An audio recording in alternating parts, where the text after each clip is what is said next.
Oh my god, man, I'm in the game. Alright, guys. Let's go kill some goddamn Jews. You know what I mean? Yeah, let's rock them up. You know, feeding for some of that good old Judea blood.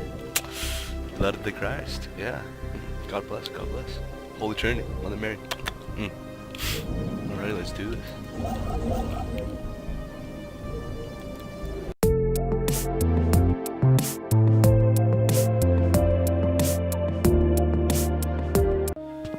Hey, how's it going, guys? I don't know if you guys saw the Trump inauguration today, but big changes, eh? History is happening right before us. Yeah.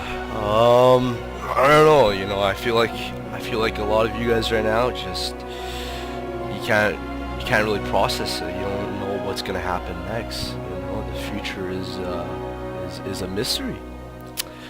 Yeah, yeah. I don't know. I basically just want to talk to about, you know, because like at the time when election happened, I was a Bernie Sanders supporter, of course, like a lot of young people, but I wasn't really I wasn't really pro Clinton. I wasn't really pro Trump. Sorry, I was more anti Clinton, right? So a lot of Bernie supporters they shifted to the a little bit right side. Because with Clinton, you just had, you know, the status quo. She represented the establishment. You know, she represented the foundation, the establishment. She represented the established order. That wasn't going to change. It was just perpetuating the same bullshit that we've seen over and over again. But with Trump, at least, like, he could have, at least in his promises and actions, his emotions at least, he could have maybe shaken up the status quo. You know, maybe at the very least, take a hard look at ourselves and those people in charge, you know, in this cycle of just political. And so I don't know. I just, you know, I just had to get this out here. I just want to say, like, you know, a lot of people asking, like, oh, how did this happen? How did America, number one superpower in the world, you know, how did we get here? You know, over like almost a century of dominance of the world, politically, culturally, economically. How did we get to this point? Yeah, I mean, we've had bad presidents, but how do we get to here? Where a guy says all this stuff, he doesn't deny, and yet he just keeps growing and growing, keeps snowballing. Like, how do we? So I just basically, okay, the way I see it is it's like a house, right? A country's like a house. Okay, if you don't have a good foundation, the whole thing falls down. And the foundation for a good democracy is education. Okay, that's what comes. You need an educated, logical, thinking, reason, smart demographic. Then they can, because the citizens are as much part of the government, if not more important than the government. So I think that's where America really falls short. It was this growing tumor. You know, like the Trump just took down the the website for climate change on the U.S. Gov website. First day, right? So what's really happening? And then where is China, which was known to the world as a backward country, they're just investing something like $260 billion. I mean, that is huge, right? That is huge. Even the Alibaba, the CEO of Alibaba, I mean, amazing guy, philanthropist, you know, everything, right? He's like, what America did wrong was, you know, last 30 years, they just poured money into wars. And look at the situation in the Middle East. What results did we get from that? What consequences did we get from that?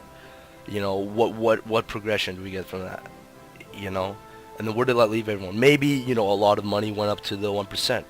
You know, the people, the status, people behind the curtains and so on, right? I mean, I don't think I sound like a paranoid conspiracist when I say that, but you know what I mean? So, I mean, I'm losing track of what I'm saying, but basically, the literacy rate in Detroit, Michigan is like 49%. Like, of people who just can't read and spell. You know, Alabama, it's like a huge number. I can't remember what it was. You know, if you go around the states, it's literally, it's not uncommon to find a person who doesn't know how to read or write, especially in some states, because the school system is so corrupt. It's so backwards. It's so much bureaucratic bullshit. This is what happens when a democratic country overextends itself in a way, and the citizens and the people that are supposed to be held accountable aren't. I mean, it's easy to just point fingers at Obama, you know what I mean? It's easy just but he doesn't have a final say in everything, right? He doesn't have eyes everywhere. He's one man, right? The citizens have to be part of the government just as much as the politicians do, because we elect them. We are equally responsible. We have to be held accountable also. Okay? We can't just sit back and then just you know, because there's always the people that we appoint or the people that get appointed who are not in it to help the greater good, who are not in it to help the country, and that's what happened. The foundation broke. So what did you expect was going to happen?